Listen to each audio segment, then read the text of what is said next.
Yes, time to summon the mystical and magical arts of. Joking.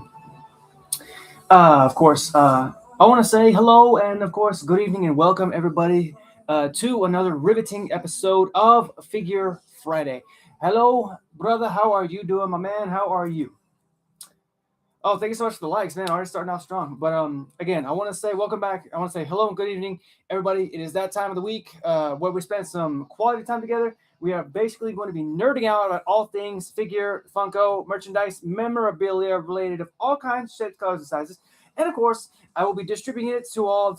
As you guys know, it is everybody's favorite figure collecting Lobo. And of course, I welcome everybody who will be joining me. You're good going to prom? Oh, heck yeah, dude. Oh man, talk about prom. Now that definitely brought up some memories. I'm not gonna lie. I definitely Does Abe Sapien count? Well, I mean, I don't see why he wouldn't. Because I know that he is a welcomed sight, a welcomed sapien, a welcomed hero in the world. So I don't really think that it would be necessarily bad for him to go to a prom. I think he would have a great time. And oh yeah, I seen you, mother. Good evening, and of course, welcome in.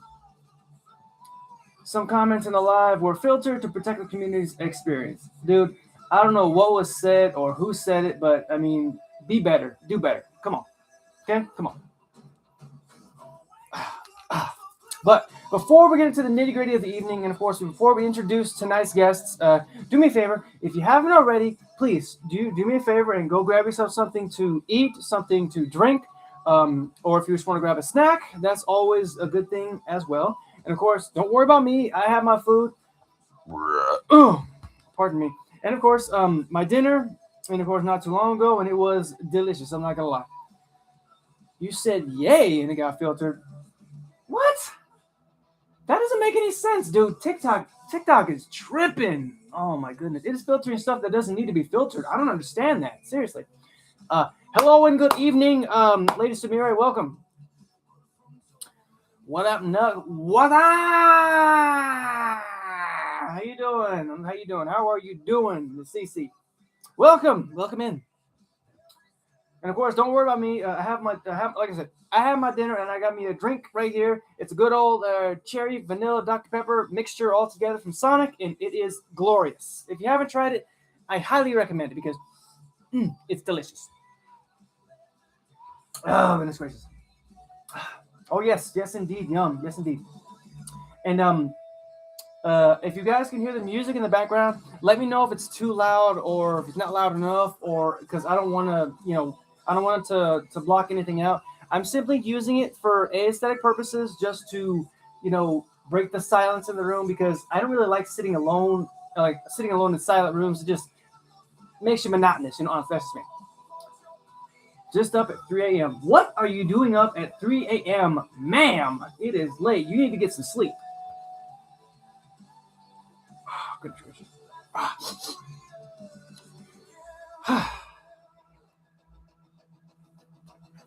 Oh, good. That felt great. Oh. It's 9:09 p.m. Really? Okay, so it's 9:09 p.m. for you. Dang, it's only 7:09 p.m. for me. That's ridiculous. You slept all day, so you woke up. Okay. Well, no, that makes sense. Honestly, I never really understood how that happens. Like, you can sleep all day, but then you'll be pretty much awake the rest of the night. I understand it's different for everybody because everybody's wired differently, but I mean, I do sometimes get that feeling as well. Sometimes like during midday, I'll take a nap and then all of a sudden I'll just be wired up all night. It's weird, honestly. But before I stray any further, we have hit that mark, so we're gonna go ahead and get started. I want to say hello and welcome back for those who are just joining us, or if you're watching this as a highlight, because as you know, we are coming at you live not only from TikTok but also from YouTube as well. You work nights, Steve Step. Yeah, I know you work nights. You made many edits today and got your banner. Oh, nice, nice. Hey, good job, good job. That's what I'm talking about. Great job. Yeah, stupid little notification. Okay, so I want to say again, hello and welcome back. For tonight's episode, we are actually going to be delving into the magical, mystical world of Marvel. Yeah, you probably thought I was going to say Disney, but no, I like to, throw everybody for a loop, just make them think that it's going to be something different. Quite devious. But, I mean, there's a good reason why I said that. So, um, in doing so, we will be introducing two new additions to the figure family. So, I invite you guys to please sit back, relax, kick your feet up, take a deep breath, and just chill and mellow out with your boy because, as you know, it's just you, me, and the merchandise of tonight. So, why don't we go ahead and get started? Oh, but before we do, remember to hydrate because it is necessary. Oh, goodness gracious. And now, um, as customary, me being the gentleman that I am, we will be introducing our first guest of the evening, who is actually our leading lady, who, believe it or not, has brought quite the enchanting tale to tell.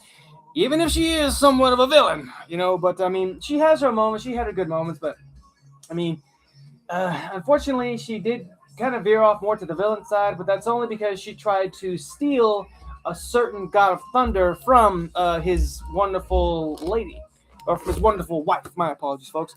So, with that being said, folks, please do me a favor and welcome our first guest of the evening, who actually made her appearance in Journey into Mystery, issue number 103, back in April of 1964.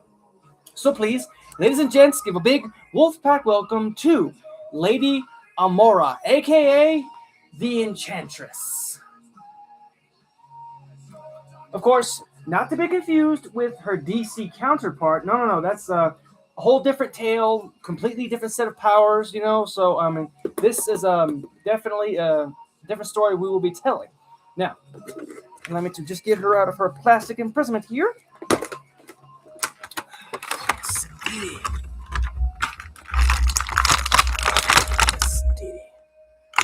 Okie dokie. Check her out. Oh, yes, she is. She's very pretty. But don't be deceived by her looks, because believe it or not, that's actually what she uses in part of her little mystical, magical ways. Allow me to explain. But she does come with two interchangeable hands and one little accessory to go with it. Now, for those of you guys who have who also delve in the Marvel Legends collection, as you know, every single one of them, they always carry a certain extra part to what they call build. Apologies, to what they call building a figure. Now, basically, in this one and our other guests, they also carry a piece of each, and the figure or the character is called the Executioner. Thank you so much for the heart, Bryn. Welcome in. I hope you're having a wonderfully awesome evening. But before we get into the accessories, allow me to share a little history about her. And now, Miss Amora here was actually born in Asgard, and at a young age, she actually began to learn the ways of magic as an apprentice to one of the most powerful magic users known as Carnilla or Carnilla. Now, there are two different variations of that. It's Karnilla. Feel free to use whichever variation suits you guys best, honestly. But however, she would actually soon be banished for using such magic, but only not because of the devious ways she had to use it, but only because she was being too undisciplined. So she was being a little bit too careless with her magic. And in that moment, Amora actually quickly decided to train herself in the ways of magic by seducing other sorcerers and forcing them to reveal their ancient secrets to her. And in time, Amora actually became one of the most powerful sorceresses in all of Asgard.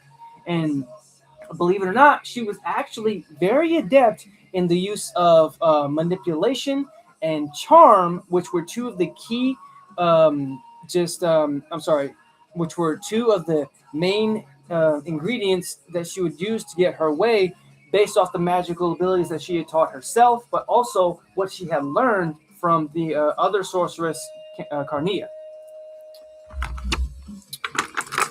Okay. Okay. Now, she does come with a little effect. Look at that, like a little green spellish looking thingamajig here. Now, I want to say that goes on her hand or on her palm somewhere, but I will definitely try it out. Let me see here. There. How's that look? I think it looks good like that, or should I maybe hold it to where like she's up like that?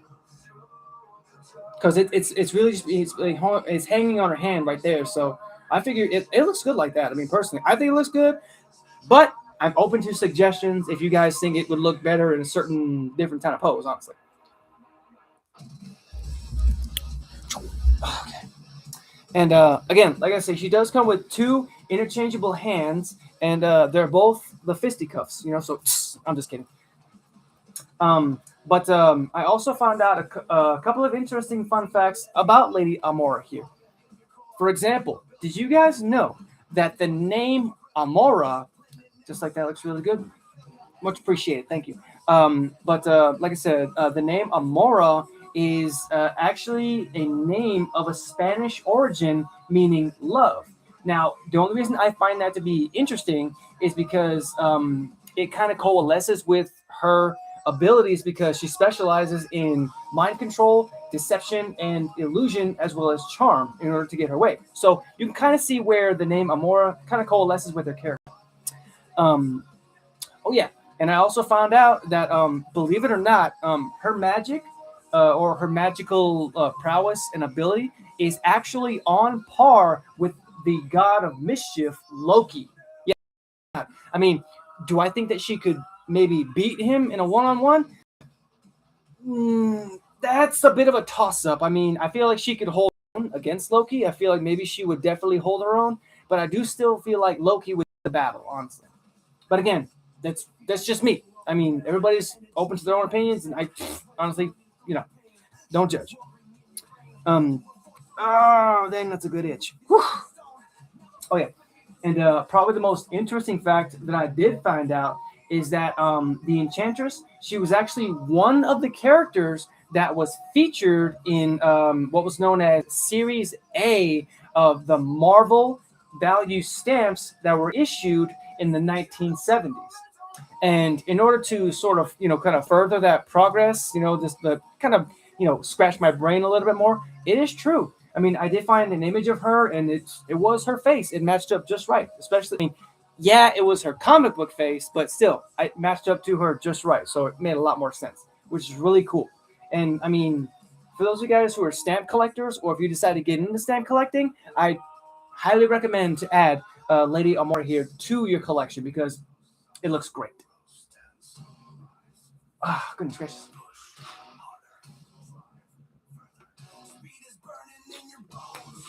Oh, goodness gracious.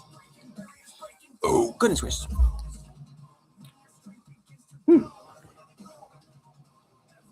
Does she come with us too? No? Oh, okay. That's weird. No, I saw there were actually like two little holes in her heels here. I mean, I would always assume that would be because she needed a stand, but I guess she doesn't. I mean, heck, which is perfectly fine. I mean, I can always find a way to pose her and when she goes up on the shelf. Okie dokie. Good. Okay. You guys good? I want to make sure you're good before we, progress further into our adventure tonight. Oh, goodness gracious. I want to give you guys ample time. Do what you got to do. If you need to hydrate, you need to go get hydration. That's fine. Do what you got to do. Oh, goodness gracious.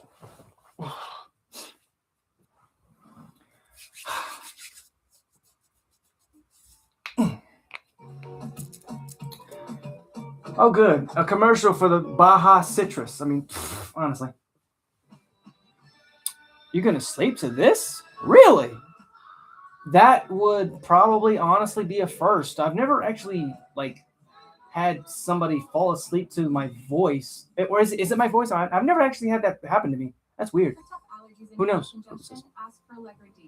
Flash goal. Oh, like 3 gifters and heart me to your live in 15 minutes.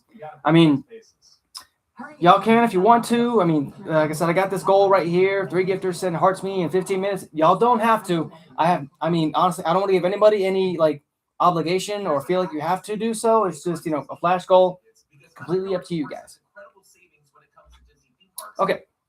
Now, I hope you guys are ready because we are going to be introducing our next guest, who, believe it or not, is a truly outstanding individual who has quite the backstory, and it's definitely something to howl about. So please, ladies and gents, give me one more big Wolfpack welcome to Mr. Jack Russell, aka the Werewolf by Night. But yes, that's right, folks. It's the lycanthropic Dark Avenger, who has also joined us tonight, which ironically is under a full moon. Yeah, I mean, believe it or not, it's actually a full moon outside, which is very ironic, honestly. Oh, wait. Oh no, I forgot to cut the devil's tape. But it's all good. Luckily, it was made to move. Okie dokie. Oh, thank you so much for the heart, me and the rose. Hypergenic. Ooh. Come on out of there, sir. Wow. Check him out. Bam. Check him out, folks. Look at him. Now, I've actually been kind of thinking about it all day, and if I remember correctly, this is actually the fourth wolf-like character that I have introduced from. Wait, I believe it's either the fourth or the fifth, because not because I've been trying to kind of scratch my mind about who I all have. I have the Wolfman, like the first Wolfman. I have the Lunar Wolf Ranger. I've got Wolfsbane from Marvel. Oh, I want to say there's another one. Oh boy, I want to say there's another one. I really want to say there's another one. It'll come to me, honestly, but like I said, he's the fourth or fifth member of the Wolf Clan that I've actually introduced. But that's best served for another time, because we're here to talk about Mr. Russell here, who, believe it or not, he was actually born in Transylvania. I kid you not, in the land of Transylvania. But this was before he actually had the name Jack Russell, because he was actually born in Transylvania as Jacob Rusoff. And Jack here is actually the descendant of Grigory Rusoff, who, believe it or not, was turned into a werewolf after battling Dracula in the year of 1795. I have my numbers mixed up right there. Apologies. And although the werewolf's curse remained dormant for decades and of course also generations, it was actually reactivated by Jack's grandfather, Gregor, after he copied the Darkhold, which was basically an ancient book of arcane evil power.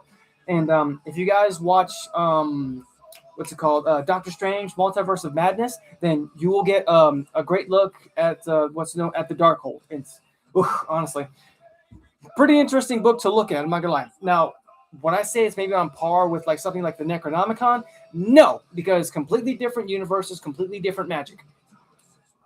But very on point. Got to get back on point. You know what I mean?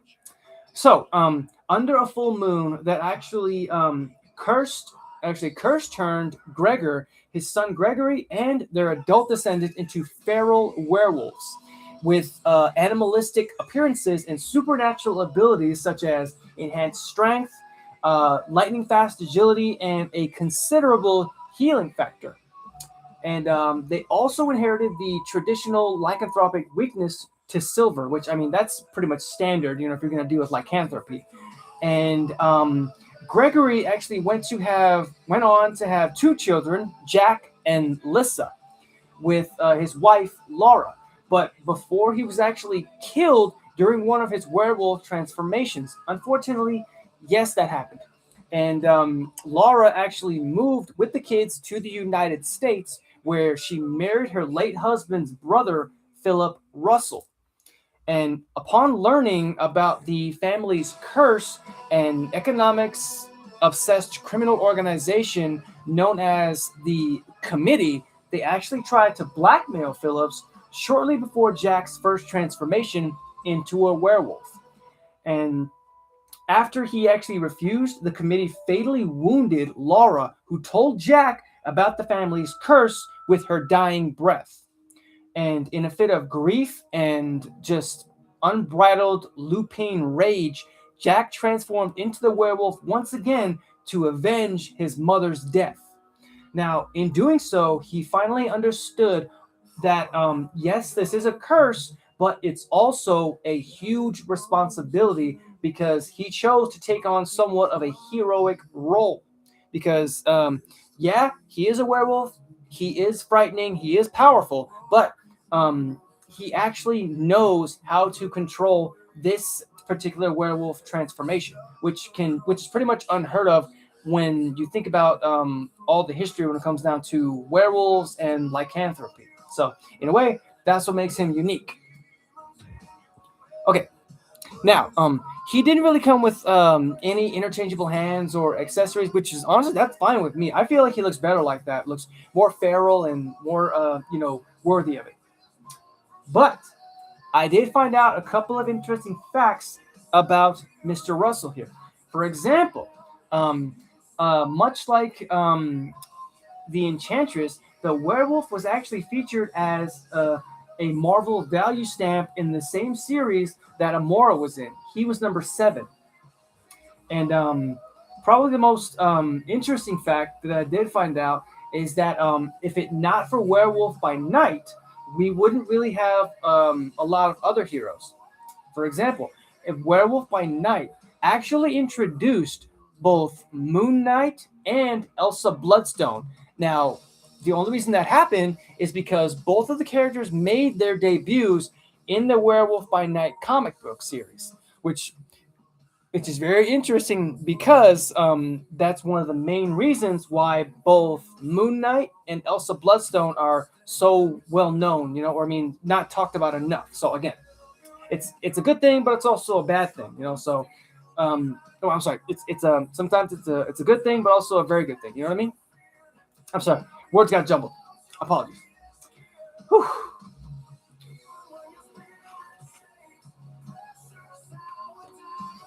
What am I sipping, super? I mean, I am sipping on that lean. I'm just kidding. I'm not sipping on no lean. Come on now. It's a Dr. Pepper with cherry and vanilla mixture, and it's delicious, honestly. How are you doing this evening, by the way? I meant to ask you. Apologies, man. I didn't mean. I'm not trying to ignore you or anything, boss. I just I got so enthralled in stories. Heck, it happens, honestly. But I mean, I'm going to say, I'm going to go ahead and end this episode tonight, folks. I will be shooting over to my Twitch to do some gameplay, where I will be continuing the ever expanding adventure of Resident Evil Requiem.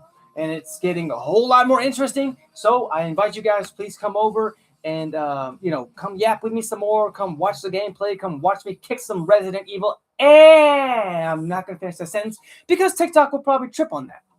So, with that being said, folks, feel free to hit the subscribe button when it does appear. And of course, feel free to sample one of these lovely editions when they do appear as well.